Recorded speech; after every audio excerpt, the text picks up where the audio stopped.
I'm Nikki, and this is Built from the Mess, where we talk about the hard seasons, the healing, and how you can still build something beautiful. Hi, guys. Nikki here, episode 2 of Built from the Mess. Today, we are going to talk about a little bit of my childhood growing up in the oil field camp and dig a little deep into what and how Nikki got here. We'll work on a little bit of younger childhood and things like that. I grew up in a oil field camp in Northwest Colorado, very tiny little place, one room schoolhouse, one teacher. The most kids I ever went to school with was maybe 12. Fun times, had a lot of little school activities, I guess. We had a little clawfoot bathtub we read in, had reading corners. We each got 2 desks because there was plenty. Really a fun time growing up. But it was a bit isolated. The most you ever had was 12 kids. When you fought with somebody, you everybody knew. There was no keeping any type of secret or anything like that. Really had to all get along, or could be really bad. Most all the families knew each other, things like that. No stores. The most I ever remember was a soda vending machine at one of the big houses, like a bunkhouse that a lot of the out of town oil field guys would stay in when they were there working. But growing up out there was many fun times too. You got to experience things that other kids that lived in town did not. I mean, we had one teacher who took time to individualize our educations. We had every family who looked after us. Very, very, very small community. There was mostly just desert, very few little trees around, mostly bush. There wasn't much going on out there. There was a little playground and park that I guess you could go play at. So we all, as children, spent a lot of time there at the park.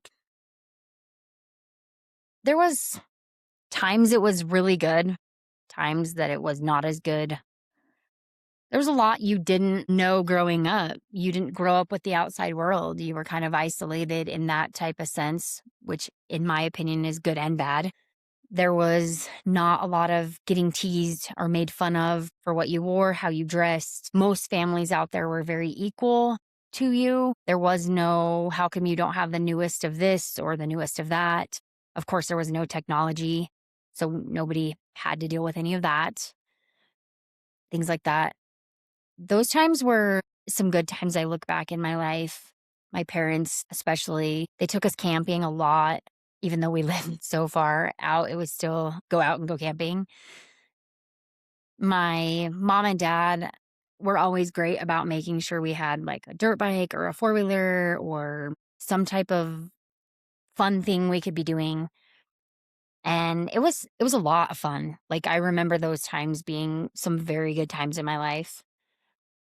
Other than my parents did fight a lot. My parents have always, from the time I can remember, fought physically. They would punch and hit and scratch and kick and just say terribly mean things to each other.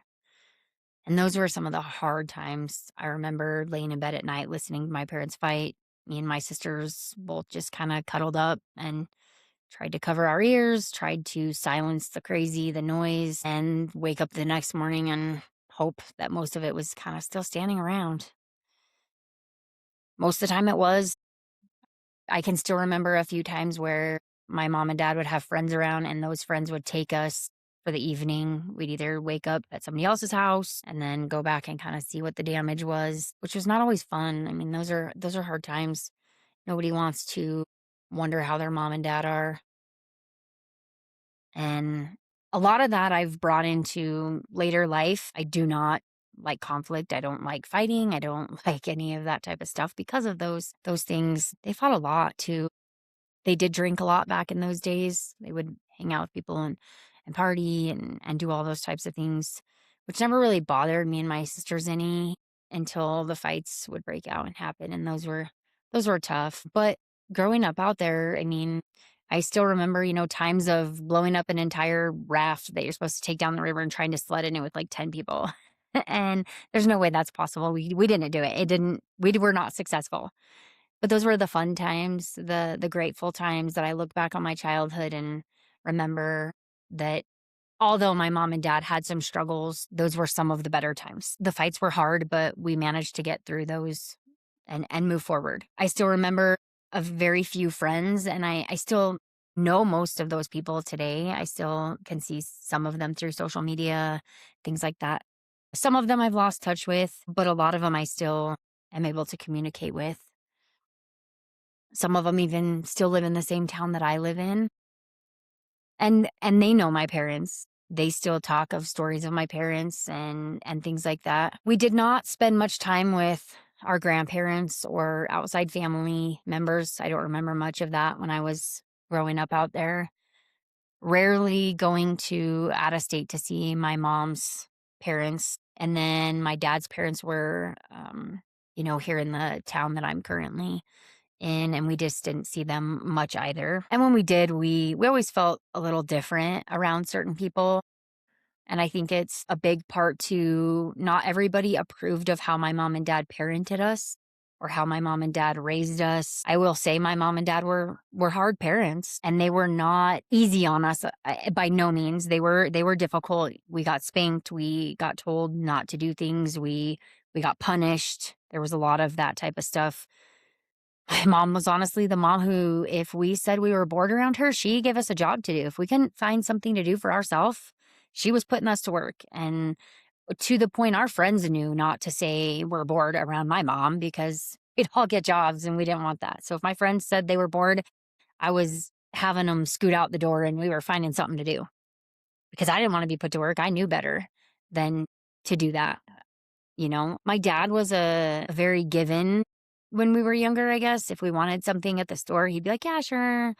But as we got older, it got difficult where he really didn't have a lot of understanding of mistakes and things like that. But younger years, it was fun. We experienced a lot of good, fun times out there. But growing up a little bit isolated from the world sort of takes a toll on you when you do have to grow and move.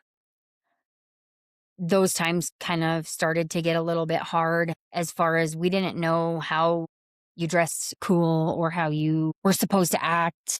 We always just acted how we knew how to act. And you come out of kind of an isolated world at a young age, and people start making fun of you in school and teasing you in school. And you don't really know how to process most of that. I became a little bit more isolated when we kind of transitioned out of that life just because of that. I had no idea how to act around all these new people in school. Everybody I knew that I went to school with had moved from that same place. There was nobody going to school out there anymore. Most families had moved away from the camp. The school was going to be torn down. There was no teacher out there anymore. And so I wasn't going to school with anybody I knew anymore. I wasn't around any of my friends. Neither of my sisters were in the school that I was in. And so it was kind of scary moments coming out of that isolated type of world, not knowing what the cool styles were or the cool trends were. You had to find all new friends in a way, and that was tough and scary. And my mom and dad were transitioning to type of a new life away from the oil field and doing a lot of things. And so it took us into a lot of different things with my parents, different ways of doing things, different ways of living, and some hard times. I still remember the fighting and the trying to get along. And some of those times were really difficult. Some weren't as bad, just some arguments and things like that in those years. With that brought a sense of life changing. Life is changing. We're coming out of this isolated world where everybody got along. Very few little arguments ever arose between friends to the what at that age I called the outside world. I said the outside world is so scary and I don't know what to do with it. I don't know how to find friends. I don't know how to become what all these other people are now. They've been going to school with all these people for years. I don't know anybody. Almost a depression that you don't know is even that. You're at such a young age, you don't even know what depression is until you are older and realize that depression is real and you can have it at a young age. And I wish my parents would have honed in on that a little bit. I wish they would have saw the struggles that came from transitioning schools, finding new friends, their lives changing, their lives transitioning. A lot of those things were hard and scary for most of my family. Still remember getting made fun of a lot when we first made this transition. A lot of kids said, "Have you been homeschooled?" I said, "No, I went to school." And they asked me where, and I would tell them, and they would go, "We've never heard of it." And I was like, "Well, it existed." And I got teased because I was wearing an uncool pair of shoes. And all I ever knew was the shoes my mom and dad were able to get me. And that was a lot of hard times. I think I found a few friends, and then I sort of didn't feel like I fit in with them. So I would try to hang out with a few different kids. And it took me a while to find footing in a big public school. And I wish that I could go back and realize I didn't need all of those people to make me feel good. I needed to know that I was safe and I was okay, and my parents were doing their best that they could when it came to my shoes or my clothes, things like that. Growing up in such an isolated little area, you don't realize that the bullying and the people making fun of you and the people teasing you, you don't realize they even exist. I didn't realize they existed. And me and my friends out there, and even my sisters that I went to school with, we all, I guess, joked with each other, but it was never to a bullying extent. Our families were all really close. And if anything ever got out of hand, most parents would all sit down and they kind of squashed whatever all of us kids had issues with. There was not much trouble to get in out there. You really didn't you found things to do. You went hiking, we had bicycles. Everybody would jump on bicycles and ride around and things like that. Like I said, camping was a big part of that on the weekends, and there was just a very isolated time. And I wish I could go back to my younger self and say, "Nikki, trying to make sure you find friends when all you're trying to do is make sure you survive the transition from this isolated world to all these new people who don't know you, don't seem like they want to know you, don't trust you, don't even want to comprehend where you came from." I wish I could say they're not going to matter. And as much as they taught me how to be a little more independent, even because I don't remember for a long time finding a group of people that I fit in with, those people do matter. They taught me that I didn't need to depend on anyone. And that's a big part of this entire Built from the Mess. I really didn't, even at a young age, feel like I had anyone to depend on. No friends at school. Didn't go home and talk to my parents about feeling sad. I did talk to my sisters a little bit, but each of them felt different ways, of course, different things, different aspects. My little sister was young, and I think slid into her group of friends a little easier, and it wasn't quite as hard. My older sister had already made plenty of friends in public school, and my older sister fit in very well and was always easy to find a group of people. I always felt a little different, a little awkward. Sometimes I talk a little too much, sometimes I don't talk, sometimes I just feel scared that no one's going to like me, or I try too hard, or all of those feelings that I'm sure a lot of you have had.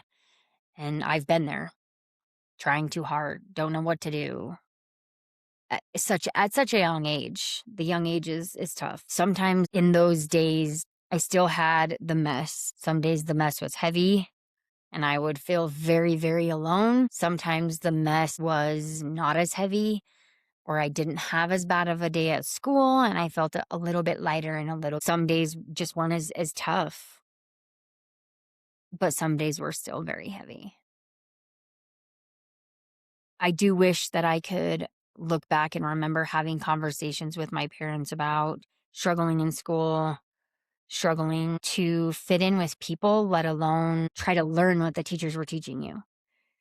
I remember mostly those first few months of coming to public school, feeling like I couldn't even learn what the teachers were trying to teach me because I was just trying to fit in. And I would look around when the teacher wanted me to read. I would hope they would skip me. I didn't want to read aloud, even though I knew how to read. I didn't want to read aloud. Things like that.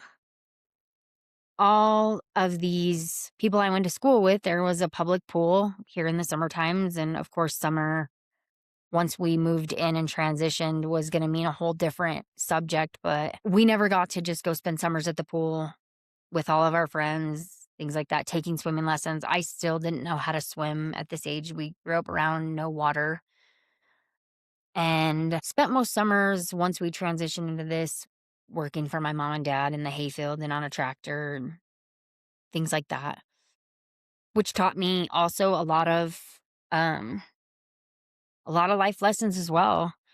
Still feeling in a bit of an isolated life as a transitioning between the ages of 12 to 14.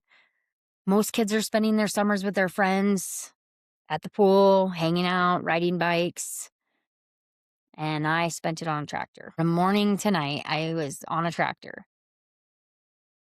and being told that I would get paid and being told that I was needed and I Nikki, we really need you and things like that. And I thought that was great at the time. I learned a lot. I learned how to do some mechanicking. I've since lost that. I choose not to do mechanicking anymore. Still isolated. When you're on a tractor in the hayfield, you're by yourself. So I spent a lot of days by myself listening to the local country radio, learning the same Garth Brooks, George Strait song over and over, listening to the weather every hour on the hour, and still isolated. I think it is part of why I'm such an emotional person. I have a lot of emotions. I have always been the one that cries when I'm happy or when I'm sad or scared. And I do think some of the isolation in my life made me feel that way. It was kind of how I expressed being by myself for so long, hours and hours and hours upon hours by yourself. I was there with no vehicle. I had a little cooler for water, lunch, things like that. And that's just kind of how I spent quite a few of those years as we transitioned from the oil field to this new venture my parents were taking. Not always the easy stuff. This is when life started getting harder. As we get older, and things change. We learn to transition and just survive each day. But this is when things started to get pretty hairy in my life, and the mess started to get really heavy.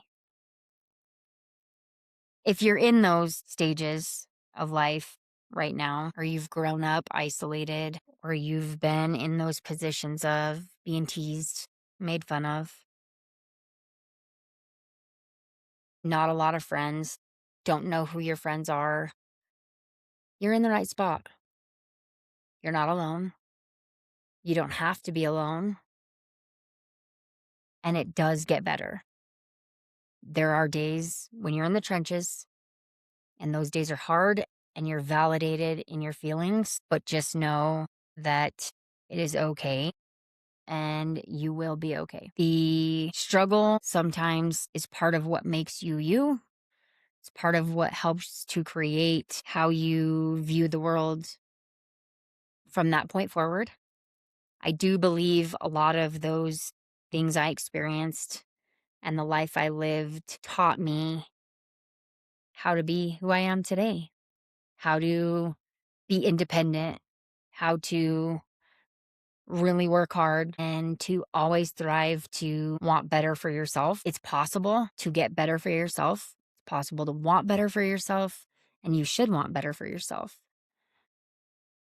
Does not take away the fact that the trenches are hard when they're hard, because they are hard. And it's okay. Sometimes the mess is just part of the process, even when it doesn't feel that way yet.